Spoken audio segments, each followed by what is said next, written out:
Bonjour chers téléspectateurs, bienvenue dans ce nouveau numéro du magazine des Nations Unies consacré à la rétrospective 2018.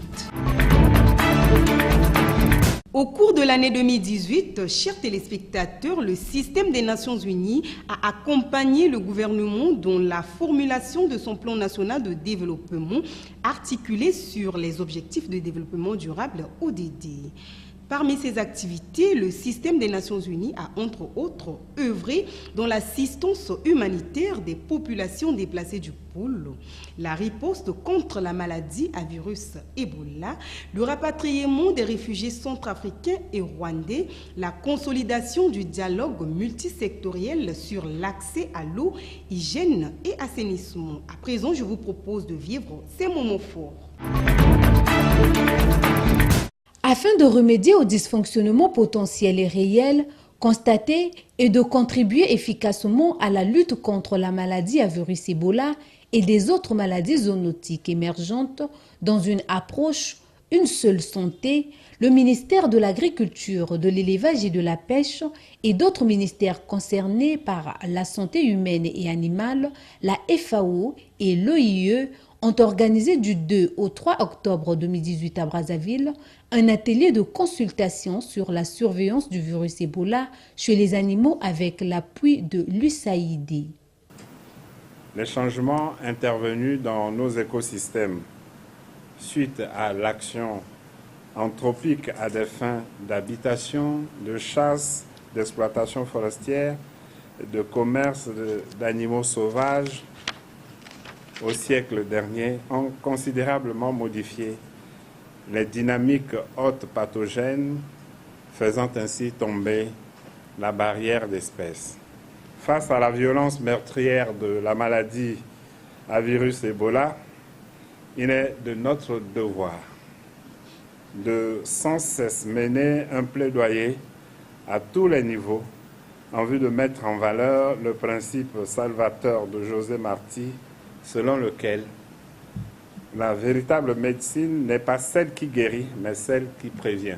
Le développement économique et l'urbanisation accélérée que connaissent nos sociétés ont pour corollaire des transformations importantes des activités agricoles, de chasse, d'élevage, de commerce, des modes de transport, des habitudes de consommation et de conservation des animaux et des produits d'origine animale. En tant qu'agence spécialisée des Nations Unies, la FAO est engagée à travers la réalisation des objectifs de développement durable afin de réduire les effets négatifs de ces changements. La FAO est convaincue que le succès de la lutte contre les zoonoses doit en priorité tacler la maladie à sa source animale afin de réduire le risque d'apparition des cas humains. Pour cela, il est important de renforcer les capacités des systèmes de santé animale, notamment la capacité de surveillance à l'interface homme-animal-écosystème. L'initiative prise par le représentant du HCR, celle de sensibiliser les parlementaires, les membres du corps diplomatique et la société civile sur les droits des réfugiés et les opérations du HCR en République du Congo, avait engendré une mission conjointe gouvernement-Assemblée nationale, corps diplomatique HCR, à Betou dans le département de la Likwala, où vivent une grande majorité des réfugiés. La délégation conduite par Madame le ministre des Affaires sociales et de l'Action humanitaire avait assisté au 8e convoi de retour volontaire en Centrafrique de 350 personnes reparties en 104 familles. Notons que le HCR avait pu rapatrier en 2018 au total 3536 réfugiés centrafricains et rwandais. La première fois quand je suis venu ici, il y avait des tensions entre les deux communautés, communauté d'accueil et communauté réfugiée. Mais là, je sens que vraiment c'est calme. Mon impression, c'est une impression de satisfaction. Si nous avons ce résultat, c'est parce que le HCR est efficace sur le terrain, parce que le travail se déroule très bien. Ça, c'est une mission à un très haut niveau. au niveau stratégique. Il y aura aussi des missions techniques et opérationnelles les mois à venir. Des équipes multidisciplinaires seront bientôt sur le terrain pour voir au niveau de la santé, au niveau de l'éducation, au niveau de l'assistance pour les activités génératives des revenus, qu'est-ce qu'on peut faire vraiment pour la population en général. Il ne s'agit plus maintenant de faire une assistance séparée des réfugiés. Il s'agit maintenant d'assister tout le monde ensemble. Et voilà pourquoi nous sommes avec notre partenaire. C'est une mission importante, une mission conjointe. Et vraiment, nous sommes vraiment heureux que cette mission puisse se réaliser tranquillement. Et nous pensons que les retombées aussi seront bénéfiques pour tous. Les responsables de l'Organisation mondiale de la santé, OMS au Congo, avaient effectué une descente dans les départements de la Likwala, la Cuvette, les Plateaux et Brazzaville pour sensibiliser les populations contre l'épidémie de la maladie à virus Ebola signalée en RDC. Cette délégation des responsables de l'OMS Congo et des agents du ministère de la Santé dans ces 3 départements du Congo était pour sécuriser les populations et ces départements frontaliers avec la RDC, pays où le virus Ebola était signalé. La délégation s'est rendue notamment à Liranga, Mosaka et Makotipoko, où une personne en provenance de l'Équateur avait été mise en quarantaine pour la prise en charge. Les autorités locales, qui ont salué tour à tour le dynamisme du gouvernement et de l'OMS, avaient apprécié le travail sur le terrain. Si on regarde Liranga, Lukolela et Mosaka, nous avons entre nous des mouvements de population qui sont du fait de l'activité de ces populations. Nous avons l'activité de pêche et l'activité de commerce que je qualifierais d'ambulant. Nous avons des marchés qui sont ouverts de part et d'autre, et donc les populations se déplacent à tout moment. Et donc ici, le risque est réel. Donc, concernant la communication et la sensibilisation, tous les outils de communication ont été multipliés. L'équipe en charge de la communication et de la mobilisation sociale a fait tout ce qu'il fallait faire. Ils sont partis dans les quartiers, ils sont dans les familles, dans les marchés, sur les barques, dans les canaux. Et ensuite, ils ont pu rencontrer pratiquement toutes les communautés à l'école pour faire la sensibilisation. Les équipes de réponse rapide, avec l'équipe qui a été déployée, ils ont autour du centre de santé constitué les équipes de mobilisation et d'intervention rapide. Donc le chef du centre et tous les membres du centre sont formés à pouvoir répondre rapidement si jamais il y avait une alerte ou s'il y avait un cas suspect qui arrivait au niveau du centre de santé. Surveillance au point d'entrée, elle aussi elle a démarré. Et c'est là où on a vu qu'il y a même quelques défis. Face à l'ampleur de la maladie à virus Ebola en RDC, le gouvernement congolais avait pris des dispositions de fermeture des frontières et des marchés forêts pour mettre la population à l'abri de ce virus. Les comités de gestion des épidémies avaient été mis en place pour lutter contre Ebola. Plusieurs activités, ateliers et séances de formation avaient été organisées pour appuyer les opérations de riposte sur les terrains et renforcer les capacités du Congo dans la constitution des équipes d'intervention rapide en cas d'épidémie avec les connaissances transmises selon une méthodologie adaptée. Les autorités avaient à cette occasion appelé les populations, toutes les classes sociales, à adopter un comportement responsable pour mettre hors état de nuire le virus Ebola. Signalons que jusqu'à la date d'aujourd'hui, aucun cas d'Ebola n'a été signalé au Congo. Le 1er décembre 2018, l'Organisation des Nations Unies pour le Sida, en partenariat avec le ministère de la Santé, avait célébré la Journée internationale du Sida. Au cours de cette journée, les organisateurs avaient donné la possibilité aux Congolais d'avoir les informations essentielles afin de prévenir et lutter contre cette maladie. Un plan dénommé 90-90-90 avaient été mises en place pour atteindre la transmission zéro dans les années à venir au Congo avec une prévalence de 3,2% en 2009. La République du Congo a une épidémie de type généralisé dont 4,1% chez les hommes et 3,6% chez les femmes enceintes. Le taux de prévalence est inégalement reparti, variant entre 0,5 et 0,6% dans l'ensemble du pays. La prévalence du VIH est inégalement repartie, mais Pointe-Noire reste la ville la plus touchée selon les statistiques. Aujourd'hui, 75% des personnes qui vivent avec le VIH connaissent leur statut sérologique. Mais en même temps, l'épidémie continue de progresser dans certaines catégories de population. Malgré tous les progrès et la technologie qui existe, le dépistage doit être accéléré. Les traitements sont disponibles. Il y a déjà la gratuité qui a été décrétée au Congo depuis 2007. C'est une avancée remarquable.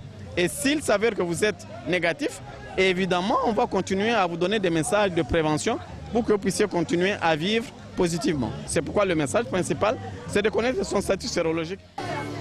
Tu crois faire confiance, mais mieux vaut la méfiance. Si tu danses avec prudence, le sida arrête sa danse.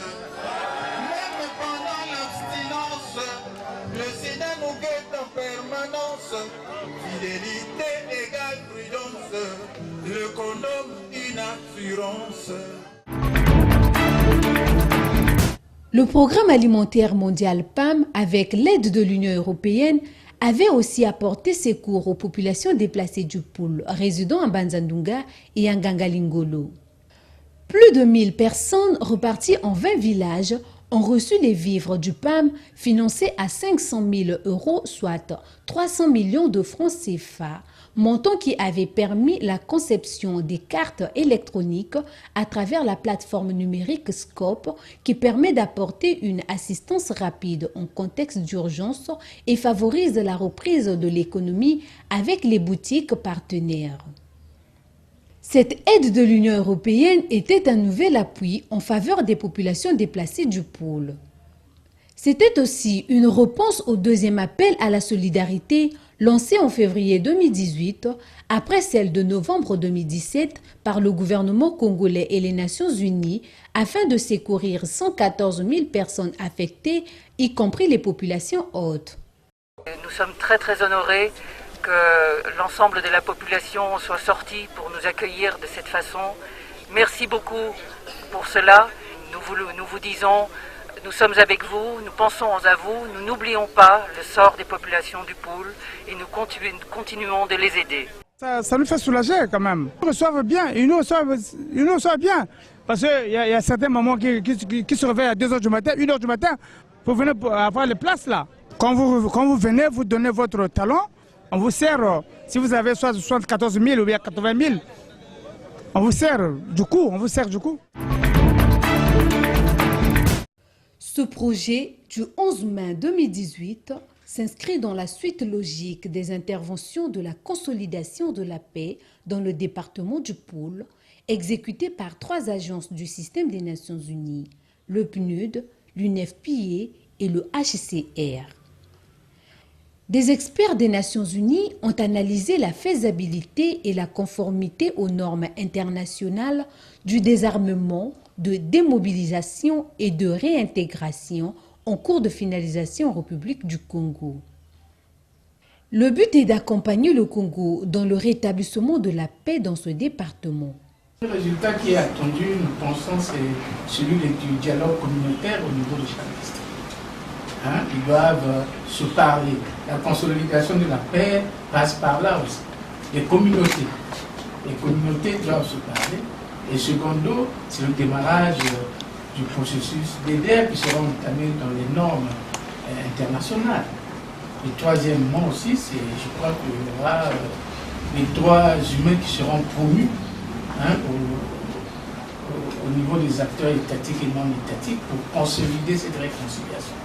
Cet encadrement technique permet à ce que nous puissions accompagner le Congo dans la mise en œuvre d'un bon programme d'EDR. on peut se demander pourquoi DDR selon les normes. L'expérience montre que tous les DDR qui sont faits sont faits d'une forme qui suivent les normes internationales reconnues, permettent de rétablir une paix permanente. Et je crois que c'est que nous recherchons tout en beaucoup et nous nous réjouissons du fait que le Congo a accepté que les Nations Unies puissent accompagner et donner cette aide.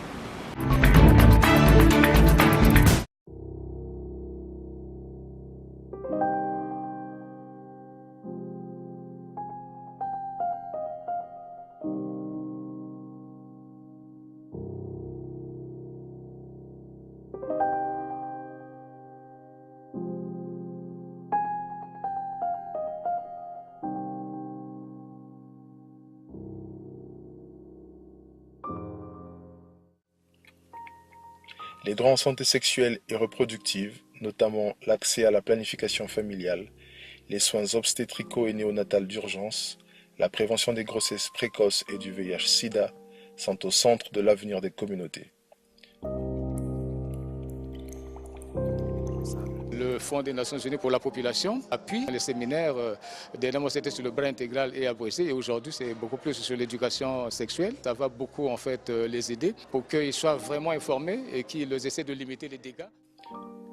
Engagé à ne laisser personne de côté, le Fonds des Nations Unies au Congo se préoccupe de l'accès à l'information et aux services intégrés en santé sexuelle pour les adolescentes, adolescents et jeunes vivant avec handicap et à besoins spécifiques, tels les élèves des instituts des jeunes sourds et des aveugles, les femmes autochtones, bref, les personnes marginalisées et vulnérables.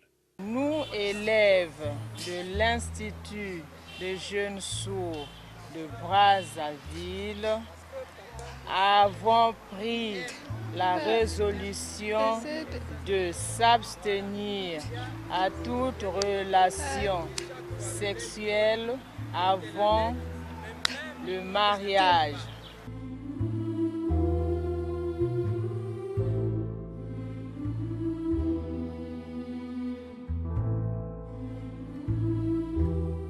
La prise en charge des survivantes des violences basées sur le genre et la restauration de la dignité des adolescentes et femmes, y compris en situation humanitaire, comptent parmi les interventions stratégiques qui assurent la protection, l'accès aux services de santé et l'inclusion sociale. Merci beaucoup pour ce geste des Nations Unies. Pour la réussite des programmes intégrés de santé sexuelle et reproductive, de protection contre les violences basées sur le genre, la prise en compte des personnes les plus vulnérables et à besoins spécifiques devrait être l'approche clé et le défi à relever, car les droits sexuels et reproductifs, même en situation humanitaire, sont des droits humains. Ne laisser personne de côté, c'est aussi.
Pour marquer le 70e anniversaire de la Déclaration universelle des droits de l'homme, le système des Nations Unies à travers le Centre d'information des Nations Unies, a organisé un événement spécial en partenariat avec l'Institut français du Congo le 10 décembre 2018 à Brazzaville.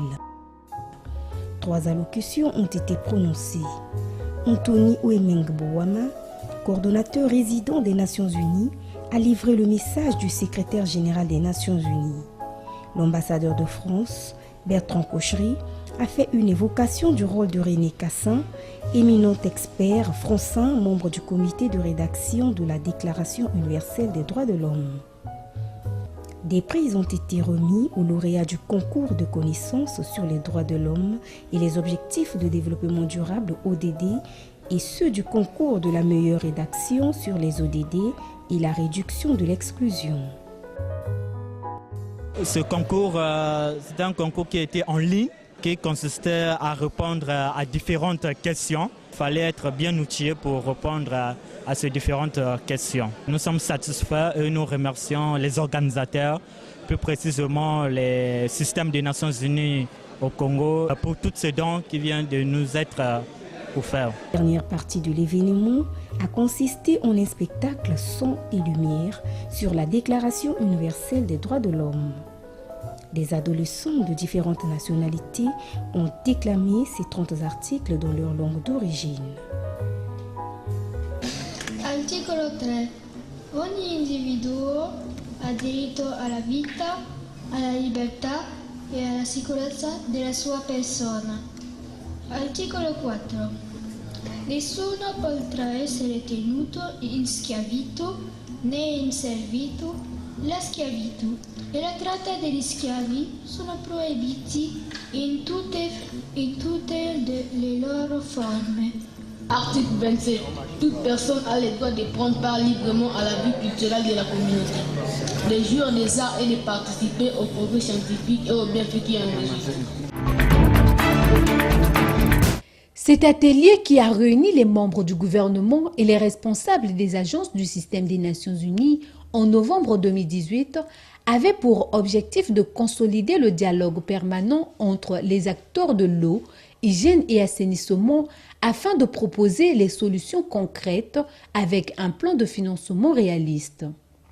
L'accès à l'eau potable et à l'assainissement fait partie des droits humains en général et celui des enfants en particulier. La nécessité de trouver des stratégies transformatrices pour le secteur ainsi que les résultats palpables et durables était urgente. Le Congo avait traduit son engagement dans le plan national de développement 2018-2022 dont le fait est d'améliorer la qualité de vie des populations en assurant un accès équitable à l'eau potable dans un cadre de la gestion durable de ressources en eau et à des coûts optimisés. Les enfants vivant en milieu rural ne bénéficient pas des mêmes avantages que les enfants vivant en milieu urbain. Un exemple, selon le rapport du PND 2016, 66% des enfants issus des zones urbaines ont accès à l'eau potable contre 43% du milieu rural. Afin d'améliorer l'exécution de son mandat, le système des Nations Unies dans le monde, y compris en République du Congo, avait connu des changements. En effet, depuis le 1er janvier 2019, les fonctions du coordonnateur résident de ce système ont été séparées de celles du représentant du PNUD. Vous le savez qu'en 2015, l'Assemblée générale des Nations Unies a voté l'agenda 2030, dite les objectifs de développement durable. C'est la substance, en fait, accompagner les pays du monde entier pour mettre en marche des activités qui nous amènera à avoir un développement durable. D'une manière générale, on a ce qu'on appelle le système de développement des Nations Unies. Il consiste des agences dans les pays. Ici, nous avons une dizaine d'agences. On a ces agences-là qui exécutent des projets en tenant compte des priorités du pays où ils sont. Donc c'est comme ça que ça fonctionne. Nous sommes arrivés à la fin de cette rétrospective, chers téléspectateurs. Merci de votre fidélité. Nous vous donnons rendez-vous samedi prochain.